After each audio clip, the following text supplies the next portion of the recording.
Sir, काल ज्या प्रकारे रांगे पाटील यांनी त्यांचं उपोषण मागे घेतलं आणि त्यांनी कालावधी दिली सरकारला, आज मीटिंग सुरू झाली आहे. तुम्ही इन्स्ट्रक्शनही पास ऑन केलं ऑफिसर्सला.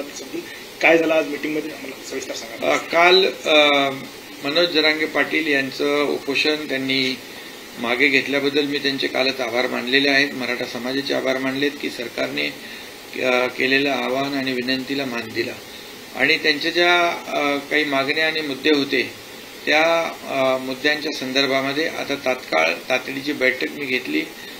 संबंधित विभागातले सर्व चीफ सेक्रेटरीपासून सर्व विभागाचे अधिकारी, राज्यातले जिल्हाधिकारी, विभागीय आयुक्त यांच्याबरोबर आत्ताच एक बैठक झाली आणि जसं मराठवाड्यामध्ये युद्ध पातळीवर जसे 1,72,00,000 डॉक्युमेंट तपासले आणि कुणबी नोंदी शोधलेल्या आहेत, त्याचप्रमाणे या ठिकाणी राज्यामध्ये देखील प्रत्येक कलेक्टरने याला डेडिकेटेड पूर्ण एक सेल करून विशेष कक्ष स्थापन करून त्यामध्ये जे काही मनुष्यबळ असेल, यंत्रणा असेल, ज्या आवश्यक बाबी आहेत त्याची पूर्तता करून या शिंदे कमिटी, जस्टिस शिंदे कमिटीच्या मार्गदर्शनाखाली कुणबी नोंदी ज्या आहेत युद्ध पातळीवर शोधण्याचं काम करावं आणि त्यामध्ये डिव्हिजनल कमिशनरने देखील याच्यावर मॉनिटरिंग करावं. डे टू डे याच्यामध्ये मॉनिटरिंग झालं पाहिजे आणि जिल्हा लेवलला देखील त्याचे अपलोड वेबसाईटवर त्याचा प्रोग्रेस रिपोर्ट टाकला पाहिजे. राज्यस्तरीय जी आपली वेबसाईट आहे त्याच्यावर देखील याचं डिटेल टाकलं पाहिजे. अशा प्रकारच्या सूचना मी दिल्या. त्याचबरोबर जे क्युरेटिव्ह पिटिशन सुप्रीम कोर्टामध्ये आहे त्या संदर्भात देखील जे मागासवर्ग आयोग आहे त्या आयोगाला लागणारा जो इम्पिरिकल डेटा जो आहे तो देखील युद्ध पातळीवर गोळा करण्याच्या सूचना दिलेल्या आहेत. 2 टास्कवर आपण काम करतो. एक कुणबी नोंदी आणि दुसरं क्युरेटिव्ह पिटिशनसाठी इम्पिरिकल डेटा. मराठा समाज मागास कसा आहे हे सिद्ध करण्यासाठी जो काही मोठ्या प्रमाणावर सॅम्पल सर्वे करण्याची आवश्यकता आहे त्याच्या देखील सूचना दिल्यात आणि जिल्हाधिकाऱ्यांनी त्यासाठी एक विशेष कक्ष स्थापन करावा आणि त्याला लागणारं सगळं यंत्रणा, मनुष्यबळ उपलब्ध करून द्यावं आणि स्वतः जिल्हाधिकाऱ्यांनी त्याच्यावर लक्ष ठेवून काम पाहावं. विभागीय आयुक्तांनी मॉनिटर करावं आणि राज्य पातळीवरून देखील ACS आमचे गद्रे त्याच्यावर मॉनिटर करतील, आढावा घेतील आणि CMOतून खारगे हे देखील त्याचा आढावा घेतील जेणेकरून कुठेही काही त्रुटी राहिली तर त्याची पूर्तता करता येईल आणि म्हणून युद्ध पातळीवर हे काम करण्याच्या सूचना संबंधित विभागाला मी आता दिलेल्या आहेत. तर तुमच्यातर्फे न्याय देण्याचा प्रयत्न सुरू आहे, बैठका होत आहेत, निर्णय घेतले जाते, पण विरोधकांकडून अजूनही राजकारण होत आहे आणि ते अजूनही पाहतायत की याच्यामध्ये कसं लोकांची नाही. याच्यामध्ये विरोधकांनी देखील सहकार्य करण्याची आवश्यकता आहे. विरोधी पक्षाच्या सर्व नेत्यांची बैठक देखील आम्ही बोलवली होती.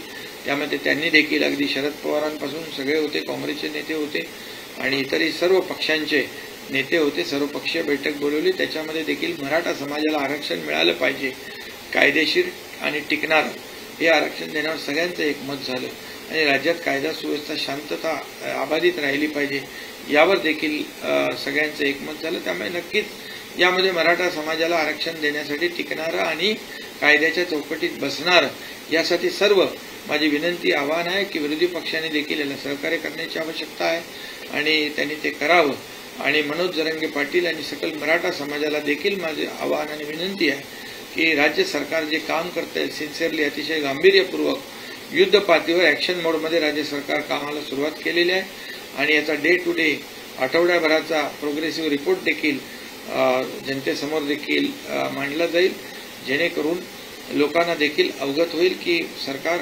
अतिशय सिन्सिअरली याच्यावर काम करती है.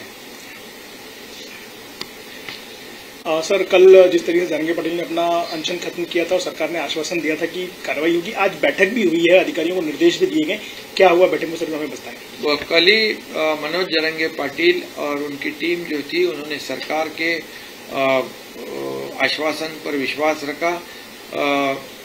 यहाँ से 2 निवृत्त न्यायाधीश जो रिटायर्ड जस्टिस उनको भी भेजा था, गायकवाड़ और सुकरे जी, और उन्होंने उनको काफ़ी जो कानूनी बातें हैं, कानूनी दायरे में कैसे ये हमारा मराठा आरक्षण जो रिजर्वेशन कैसा टिक पाएगा, और कुणबी जो सर्टिफिकेट है, जो पुरानी उनकी जो नोंद है, दस्तावेज है, उसके बारे में कहने के बाद में हमारे मंत्रिमंडल के सहयोगी भी वहां गए और सरकार के आह्वान को, विनती को उन्होंने मान देकर अपना अनशन पीछे लिया और उन्होंने कुछ मांगे जो है, उनकी जो डिमांड्स है, जो मुद्दे हैं, उस पर तुरंत आज सरकार भी एक्शन मोड में आ गई है। सरकार, मैंने अभी चीफ सेक्रेटरी से लेकर सभी जो संबंधित विभाग के सेक्रेटरी हैं उनकी एक बैठक ली और पूरे राज्य के कलेक्टर और डिविजनल कमिश्नर उनको भी उनके साथ बैठक हो गई है अभी, और उनको सूचनाएं दी गई है कि जो कुणबी जैसे प्रमाण पत्र मराठवाड़ा में 8 जिलों में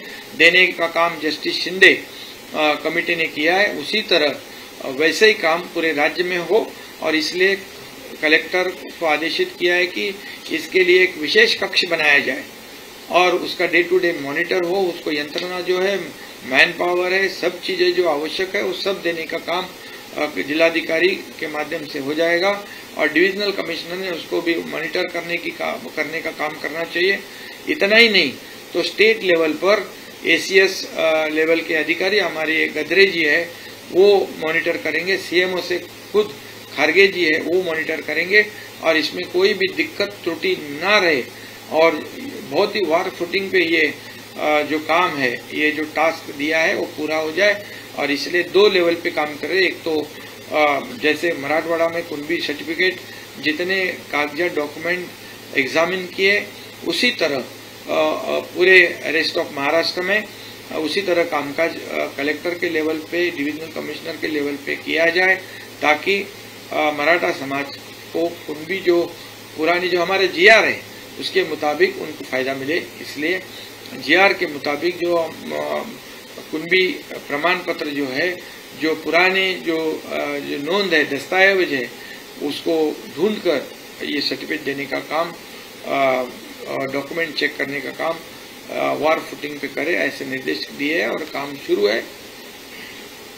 सर, ऑल पार्टी मीट में सारे ही दलों ने भरोसा जताया था कि सरकार के साथ मिलकर काम करेंगे, लेकिन जो टीका टिप्पणियां हो रही हैं बाहर से, उनको आप क्या कहना चाहेंगे? देखिए, मैं तो कहूंगा कि हम सरकार की नीयत साफ है। सरकार पूरी तरह, सरकार का इंटेंशन क्लियर है कि मराठा समाज को न्याय मिले और वो भी टिकाऊ हो और कानून के दायरे पे ये टिकना चाहिए, कानून के दायरे पर कंफर्म होना चाहिए।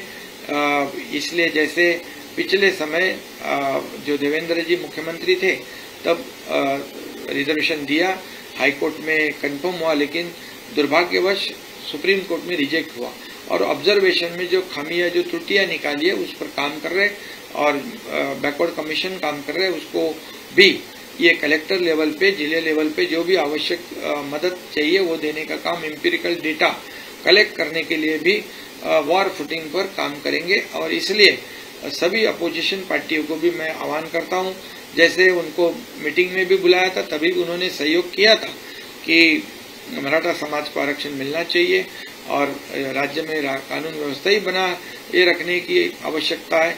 ये सभी जो चीजें हैं उस पर एकमत हुआ था। इसके आगे भी मराठा समाज को आरक्षण देते समय, कुणबी प्रमाण पत्र देते समय ये विरोधी पक्ष ने भी सहयोग करने की आवश्यकता है। इसमें राजनीति किसी ने भी नहीं करनी चाहिए। राजनीति करने के लिए बहुत से बाकी संधियां प्राप्त होती है, अपॉर्चुनिटीज है, लेकिन ये जो है ये सरकार ने पूरी तरह गंभीरता से लिया हुआ मुद्दा है और सरकार पूरी तरह से मराठा समाज को आरक्षण जो है टिकाऊ और कानून के दायरे में टिकने वाला और अन्य किसी भी समाज पर अन्याय नहीं करते हुए ये मराठा समाज को न्याय देने का काम सरकार करेगा।